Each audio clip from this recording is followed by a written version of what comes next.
اعوذ باللہ من الشیطان الرجیم بسم اللہ الرحمن الرحیم. ڈیئر اسٹوڈنٹس، السلام علیکم ورحمۃ اللہ وبرکاتہ. یہ ہمارا 11th کا اردو کا کلاس ہے جس میں آج ہم سبق ایک کہانی کا خلاصہ پڑھیں گے جسے تحریر کیا ہے مرزا فرحت اللہ بیگ نے. تو چلیے شروع کرتے ہیں. سبق ایک کہانی مرزا فرحت اللہ بیگ کا ایک مزاحیہ مضمون ہے. یہ مضمون تمثیلی انداز میں پیش کیا گیا ہے. تمثیلی یعنی کہ مثال دے کر سمجھانے کے لیے، اس میں لطف پیدا کرنے کے لیے ہمارے سامنے پیش کیا گیا ہے. مضمون کا بنیادی مقصد خوش مزاج انسان کی عزت اور بد مزاج انسان کی بے عزتی ہے. یعنی کہ خوش مزاج انسان، اچھے اخلاق والا انسان جو ہوتا ہے اس کی ہر جگہ عزت ہوتی ہے، اور بد مزاج انسان جو ہوتا ہے اس کی ہر جگہ بے عزتی ہوتی.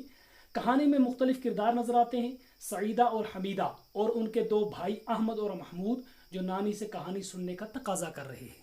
یعنی کہ یہاں پر کردار بہت سارے نظر آتے ہیں. ایک نانی سے اس کے نواسے اور نواسیاں جو ہیں وہ کہانی سننے کی ضد کرتے ہیں. نانی کہانی شروع کرتی ہیں کہ ایک بڑھیا نے اپنے بچے کو پال پوس کر جوان کیا، اس کی اچھی طرح سے پرورش کی اور اچھی تربیت کی. بڑے ناز و نخرے کے ساتھ اس کی شادی کی اور ایک اچھی خاصی بہو لائی. یعنی کہ جو ماں تھی بیٹے کو اچھی طرح سے پال پوس کے جوان کیا اور اب اس کی شادی کی. چند دنوں تک بہو گھریلو معاملات میں اچھی طرح سے پیش آئی. کچھ دنوں کے بعد خاوند یعنی بڑھیا کے بیٹے کو اس کی ماں کے خلاف بھڑکایا اور دونوں نے مل کر بڑھیا کی پٹائی کر کے اس کو گھر سے نکال دیا. یعنی کہ بہو جو تھی اس نے اپنے خاوند یعنی کہ بڑھیا کے بیٹے کو اس کے خلاف اکسایا اور دونوں نے مل کر اس کی پٹائی کی اور گھر سے نکال دیا. بڑھیا کی پٹائی کر کے اسے گھر سے نکال دیا. بڑھیا اپنے بیٹے اور بہو کی لڑائی سے تنگ آ کر جنگل میں ایک درخت کے نیچے جا کر بیٹھ گئی، تنہا بیٹھ گئی.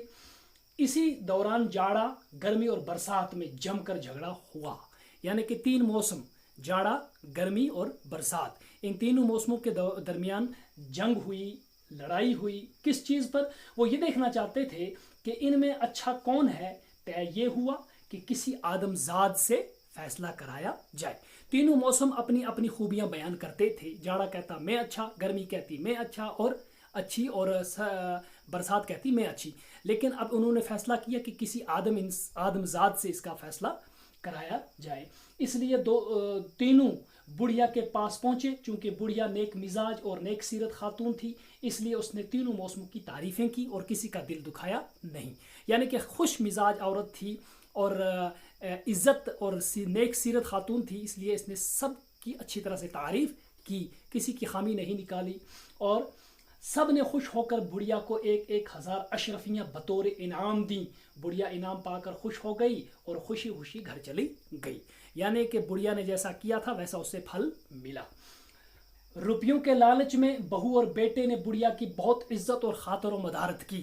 یعنی کہ پیسہ جو ہے یہ اس لالچی چیز ہے.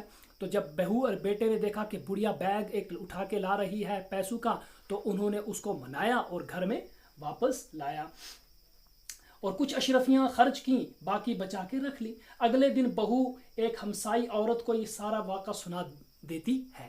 یعنی کہ جو بہو تھی اس نے ایک ہمسایہ اپنے ایک ہمجولی ایک عورت کو سارا قصہ سنا دیا. عورت نے اپنے خاوند کو یہ سارا واقعہ سنایا اور یہ تجویز پیش کی کہ وہ بھی اپنی ماں کو اسی جنگل میں چھوڑ آئے. لیکن یہ بڑھیا ایک بد مزاج اور نک چڑھی عورت تھی. اس پہلی بڑھیا کے مقابلے میں یہ جو بڑھیا تھی، جو اس کی ساس تھی اس عورت کی، وہ ایک نک چڑھی اور بد مزاج عورت تھی. اور سبق کا موضوع بھی یہی ہے کہ نیک سیرت عورت اور بد سیرت عورت کیسی ہوتی ہے. تو یہ جو عورت تھی یہ بد مزاج عورت تھی اور نک چڑھی خاتون تھی. بہو اور بیٹے نے جب اس کو جنگل میں لے جا کر چھوڑ دیا، تب ایک بار پھر جاڑا، گرمی اور برسات اس بڑھیا کے پاس اپنی تعریفیں سننے کے لیے آئے. لیکن اس بڑھیا نے پہلی بڑھیا کے مقابلے میں سب کو کھری کھری سنا دی. یعنی کہ جو پہلی بڑھیا تھی وہ نیک سیرت خاتون تھی، اس نے سب کی تعریفیں کی، کسی کا دل نہیں دکھایا. لیکن یہ عورت جو تھی اس کو پتہ نہیں تھا اور اس نے سب موسموں کی کیا کی، ان کی برائیاں پیش کی. لیکن اس بڑھیا نے سب کو پہلی بڑھیا کے مقابلے میں سب کو کھری کھری سنا دی. تینوں موسموں نے اس سے خوب مارا پیٹا، یہاں تک کہ اس سے لقوا ہو گیا. یعنی کہ اس کی کمر توڑ دی اور اس کو اچھی طرح سے اس کی پٹائی کی. زخمی حالت میں بہو اور بیٹا اس اسے گھر لائے، جب ان کو یہ معلوم ہوا کہ اس بڑھیا نے تینوں موسموں کے ساتھ جھگڑا کیا اور ان سے مار کھائی، تو انہوں نے بھی اسے مار کے گھر سے باہر نکال دیا۔ وہ راستے پر بھیک مانگنے لگی لیکن کوئی اسے بھیک نہیں دیتا تھا۔ یہ اس کی بدمزاجی اور بری خصلت کی سزا تھی۔